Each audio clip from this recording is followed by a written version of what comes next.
Existem dois extremos perigosos. Existe o extremo de ignorar profecias e dizer que tudo já se cumpriu e que não vai e que não tem mais nada a cumprir, é ignorar.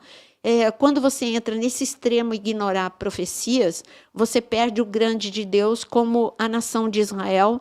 Estava escrito que um cometa fora do tempo, fora da curva, né?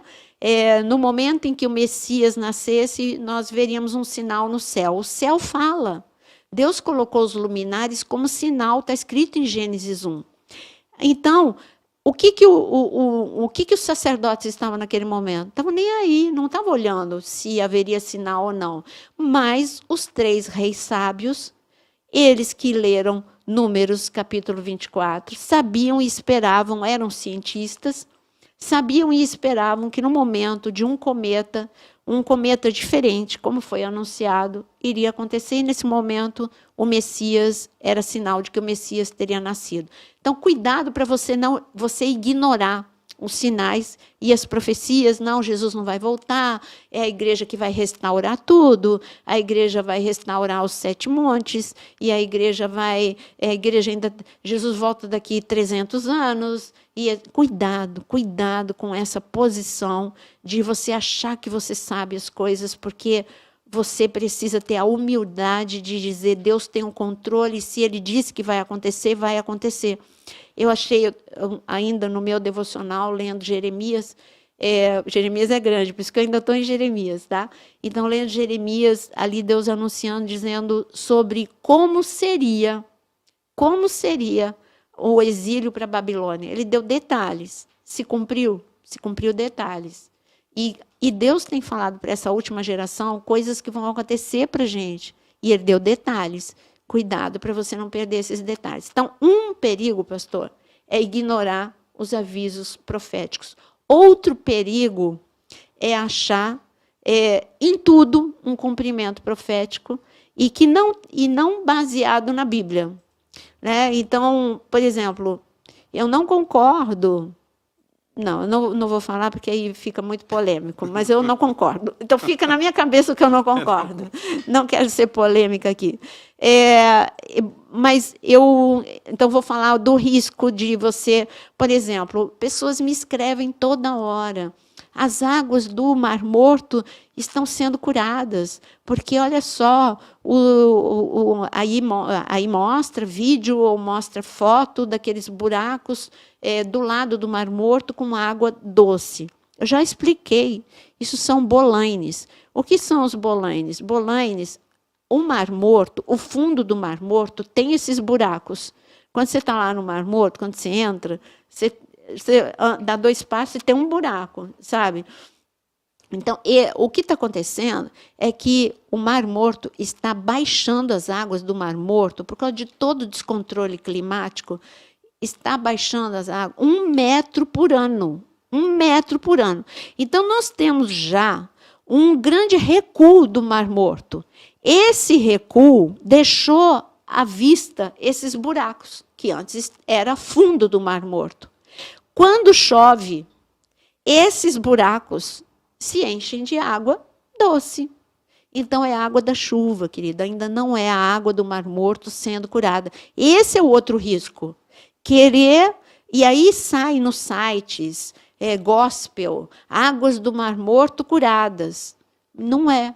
Então, cuidado também, os 2 extremos são perigosos, tanto você negar e não reconhecer nenhum cumprimento profético, quanto você acreditar em pessoas que dizem qualquer coisa e você acredita em qualquer coisa. Tem que sempre você confere a história, a geografia, fenômeno, Bíblia. Tem que conferir tudo antes de você sair anunciando qualquer coisa.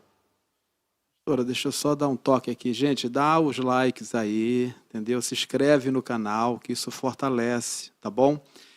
Quanto a Pentecostes, vai ser na segunda-feira, o nosso podcast vai ser em cima de Pentecostes, e para aqueles que querem participar do Pentecostes presencial, vai ser aqui na Igreja Unidade em Cristo. Isso. Eu quero convidar também, aproveitar esse break aqui, eu quero convidar a todo mundo que está no Instagram para entrar lá no YouTube, se inscreve no canal, tem muito material, tem muito workshop, tem muito estudo, tem muita live, muito podcast, tem 35 podcasts, todos estão lá no canal, no YouTube. Entra lá, Naira Pedrini com Y, se inscreve, aciona o sininho e você tem playlists lá no canal, playlist de devocional, playlist de workshop, playlist de podcast, playlist de séries. Você tem muito material. Acho que tem material para você ficar 1 ano sentado, escutando, e não acaba. É muito material para você, você que ama a palavra, você que ama estudar, tem muita coisa. Mas entra lá, se inscreve e não esquece de acionar o sininho, né? Pastora, são duas... Agora é pergunta minha, né? Eu creio que isso vai tirar a dúvida de muitos irmãos que estão nos acompanhando. Essa lua de sangue, ela vai acontecer antes... Essa lua, como o Joel está falando, como o Pedro está falando, ela vai acontecer antes do arrebatamento. Mas lá em Apocalipse 12, 6, também não é. Não é antes do arrebatamento. Porque ela vai Apocalipse ser... Por isso que eu digo, na Joel capítulo 2 é um resumão de Deus. Se eu pego, pastor, 2 capítulos como resumão de Deus. Joel capítulo 2, 3 capítulos. Joel capítulo 2 vai... fala para a igreja antes do princípio das dores, para a igreja durante o princípio das dores e para depois que a igreja foi arrebatada. Tem um intervalo aqui entre o derramar do Espírito Santo e os prodígios que vão ser mostrados. Tem um intervalo aqui. Então, a igreja arrebatada nesse intervalo. Então, Joel capítulo 2 fala desse momento que nós estamos até a grande tribulação. O outro que faz um resumão é Mateus capítulo 24, que vocês estão cansados de me ouvir falar, que é um resumão de Jesus no Monte das Oliveiras, que fala sobre a igreja no período da graça, entra no princípio das dores, vai para a grande tribulação também. É um resumão de Jesus.